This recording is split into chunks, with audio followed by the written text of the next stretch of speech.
Let's get some reaction now from Michael O'Hanlon. He's the Foreign Policy Director of Research at the Brookings Institution. Michael, welcome. Is this escalation the events of the past 24 hours? Hi, Kelly. I think this is certainly an escalation, and it does follow naturally from the exchanges over the weekend in Lebanon and then in Israel.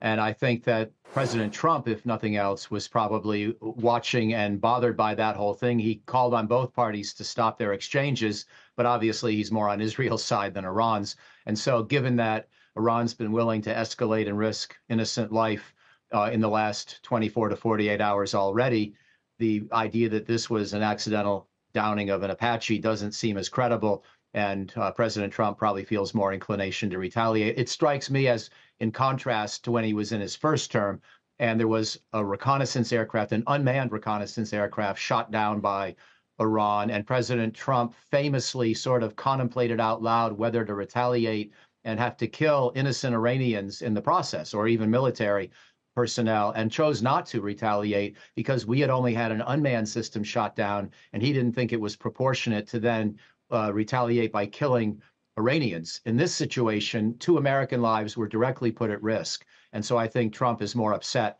and feels more of the need to show that we won't tolerate that kind of behavior. What might our response look like? How does it relate to the duration of the conflict? And how should the participants in the oil market be thinking about it?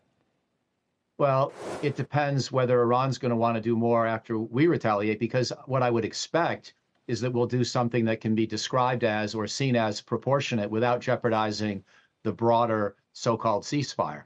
And so maybe you try to sink an Iranian speedboat that is laying mines, or maybe you identify a battery on the shore from which drones are launched, and you attack that battery and potentially wind up hurting or killing a half dozen Iranian military personnel or members of the Quds Force. I would think that's the sort of thing they'd be looking to do.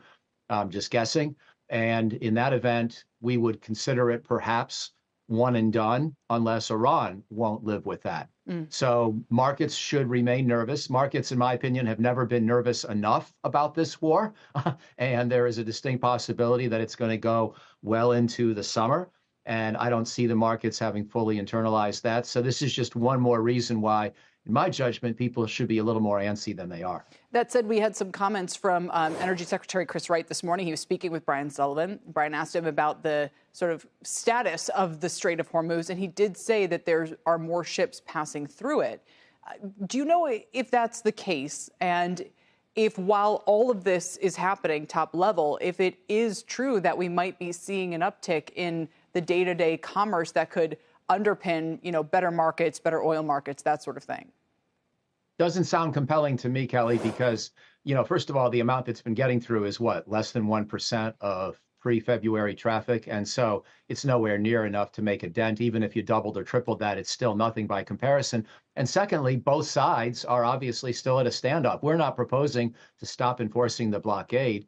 I guess we could try harder to help ships get through in the face of Iranian opposition, but that's been an idea the United States has sort of stepped up to the line on and then backed away from repeatedly over the last couple of months. And unless the Secretary of Energy is making some big announcement that we're now prepared to take more risk to our own people and our own shipping to escort vessels, I don't see how that's going to make much of a difference.